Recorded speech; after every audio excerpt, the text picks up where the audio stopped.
को मिली हुई है, यानी कि मेरी जो पोस्ट है पॉइंट्समैन, उसके बारे में संपूर्ण अपन होता है। सबसे मेन वर्क होता है कि सेंटिंग कराना, यानी कि जैसे अपनी ट्रेन आ गई कोई भी स्टेशन पर रहती है तो वहां पर कोई कार्य नहीं रहता, ओनली फॉर वो अपनी झंडी वगैरह दिखानी होती है। यानी कि जैसे कोई भी hello everyone, welcome to Aska study के यूट्यूब चैनल पर एक और नई वीडियो में आप सभी का दिल खोलकर हार्दिक स्वागत है। इस वीडियो में अपन बात करने वाले हैं रेलवे ग्रुप डी की जो सबसे बेहतरीन पोस्ट है जो मेरे को मिली हुई है, यानी कि मेरी जो पोस्ट है पॉइंट्समैन, उसके बारे में संपूर्ण अपन बातचीत करने वाले हैं कि इसमें प्रमोशन कैसे जल्दी होता है या नहीं होता है, प्रमोशन लेवल क्या है और मेरी पे स्केल क्या है, यानी कि सैलरी क्या है, और पॉइंट्समैन के क्या क्या वर्क होते हैं, क्या क्या कार्य होते हैं और कितना कठिन हार्ड वर्क है कि नहीं है, यानी कि पॉइंट्समैन के बारे में संपूर्ण जानकारी अपन इस छोटे सी वीडियो में देखेंगे। चलिए वीडियो की शुरुआत कर देते हैं। शुरुआत करने से पहले छोटी सी रिक्वेस्ट है कि चैनल पर नए हो तो चैनल को सब्सक्राइब जरूर कीजिएगा और बेल आइकन को प्रेस जरूर कीजिएगा। तो सबसे पहला क्वेश्चन अपने एक इंक्रीज होता है वीडियो को शुरुआत में कि मैं पॉइंट्समैन कब लगा था और मेरा एग्जाम कब हुआ था।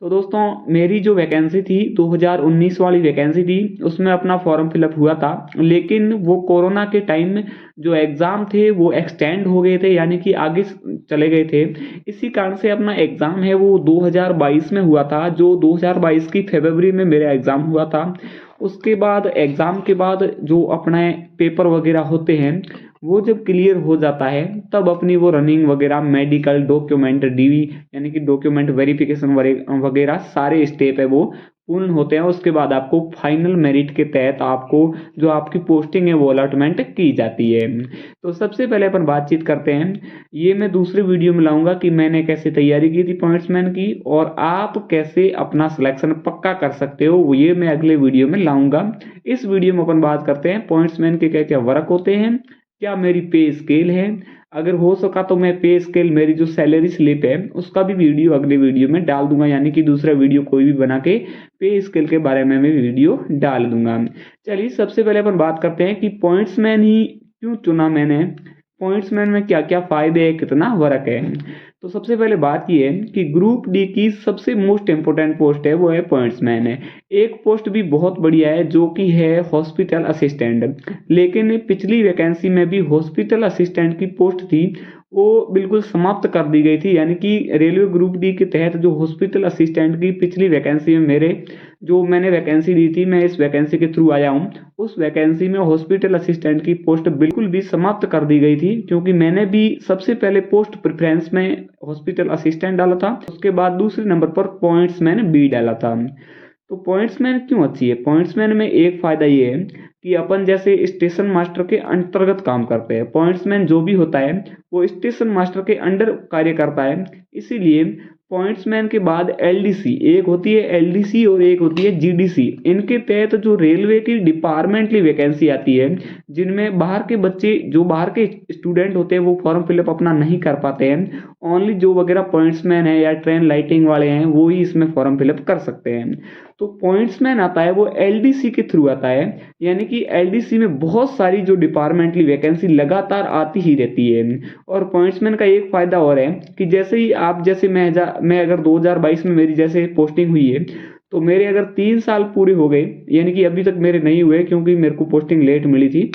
जैसे ही अपने 3 साल पूर्ण हो जाते हैं सेवा करते हुए तो 3 साल के बाद एलडीसी की वैकेंसी आएगी, यानी कि एलडीसी मतलब एलडीसी के थ्रू अपनी वैकेंसी आएगी, जैसे स्टेशन मास्टर की आ गई या फिर ट्रेन गाइड की आ गई, किसी की भी वैकेंसी आएगी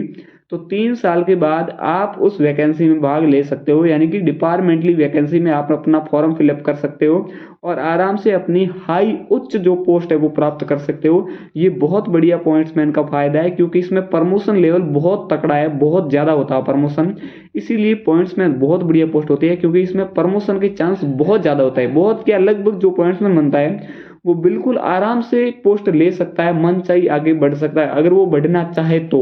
यानी कि कुछ भी जो काफ़ी सारे पॉइंट्समैन हैं जो पीछे क्या रेलवे में एक नियम होता था,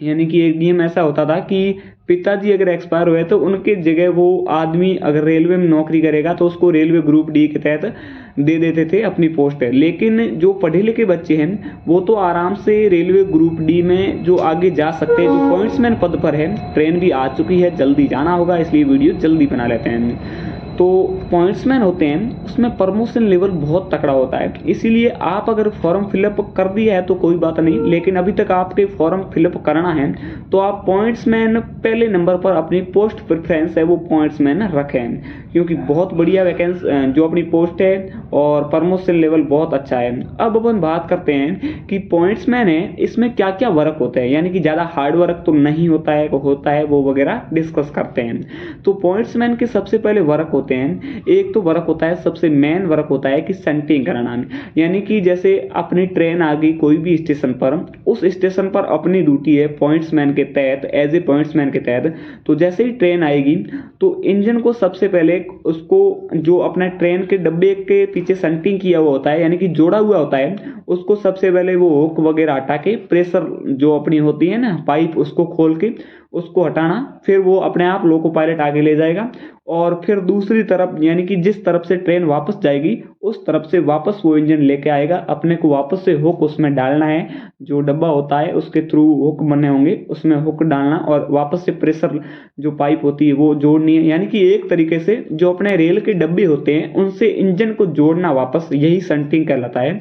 तो एक तो मेन वर्क है, सबसे मेन वर्क वो यही है कि शंटिंग कराना, और दूसरा पॉइंट्समैन का वर्क होता है। और काफ़ी सारे ऐसे जो स्टेशन हैं जहाँ पर शंटिंग की ज़रूरत नहीं पड़ती है, यानी कि जहाँ पर ट्रेन रुकती नहीं है, ओनली फॉर आवागमन में रहती है, तो वहाँ पर कोई कार्य नहीं रहता, ओनली फॉर वो अपनी झंडी वगैरह दिखानी होती है, यानी कि जैसे कोई भी आगे काम चल रहा है या फिर खतरा हो तो रेड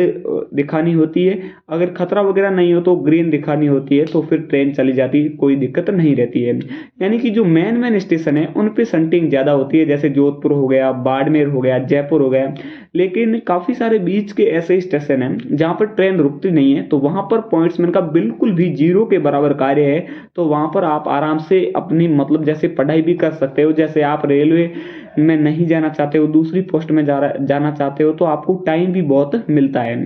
तो एक शंटिंग का वर्क हो गया। दूसरा वर्क हो गया कि जैसे नाइट में कोई ट्रेन अपने स्टेशन पर होल्ड होती है, तो उस ट्रेन में एक तो अपनी जो चैन होती है ना, बड़ी कड़ी वाली जो चैन होती है, उसको एक पटड़ी से और जो व्हील होता है ना ट्रेन के अंदर वाला, उन दोनों से जोड़कर फिर उनमें लॉक लगाना, यानी कि ट्रेन है वो रात के समय इधर उधर हिले नहीं, इसकी वजह से सुरक्षा की वजह से वो चैन लगानी पड़ती है। और तीसरा कार्य है जो ट्रेन के पहिए होते हैं उनमें गुटके लगाना, यानी कि गुटके की वजह से ट्रेन आगे या पीछे नहीं सरके, इसी वजह से मेन कार्य यही होते हैं। यानी कि पॉइंट्समैन के मेन कार्य यही होते हैं। पॉइंट्समैन के मैंने आपको सारे कार्य बता दिए हैं और पॉइंट्समैन पोस्ट बहुत अच्छी है। मैं भी पॉइंट्समैन की पोस्ट पर अभी एज ए पॉइंट्समैन हूँ, बाड़मेर के छोटे से एक स्टेशन है उसी पर हूँ। और अब अपन ऐसे करेंगे, अगली वीडियो में बातचीत करेंगे कि मेरी सैलरी स्लिप, यानी कि मेरी क्या सैलरी है, कितना मेरे को अलाउंस मिलता है, टीए कितना मिलता है, कितना मेरा कटता है और कितना बढ़ता है। यानी कि अभी मेरे को 1.5 साल हुआ है, लेकिन 1.5 साल के अंतर्गत मेरा कितना क्या पे स्केल बनता है, वो संपूर्ण जानकारी मैं अगली वीडियो में दूंगा। इसीलिए आप चैनल को सब्सक्राइब कर लीजिए और बेल आइकन को प्रेस जरूर कीजिएगा, क्योंकि काफ़ी सारे रेलवे ग्रुप डी पर वीडियो आने वाले हैं। कौन सी पोस्ट अच्छी है, कैसे प्रमोशन है, कितनी मेरिट जा सकती है, आप नंबर कैसे गेन कर सकते हो, इन सारे सवालों के जवाब मैं धीरे धीरे वीडियो बना के दूंगा। अगर उससे पहले आपको कोई भी डाउट हो तो कमेंट सेक्शन में जरूर बताएं, मैं हाथों हाथ आपके जो डाउट है उसका जवाब दे दूंगा। इसी के साथ वीडियो की समाप्ति करते हैं। जय हिंद, ओके, टाटा, बाय बाय दोस्तों।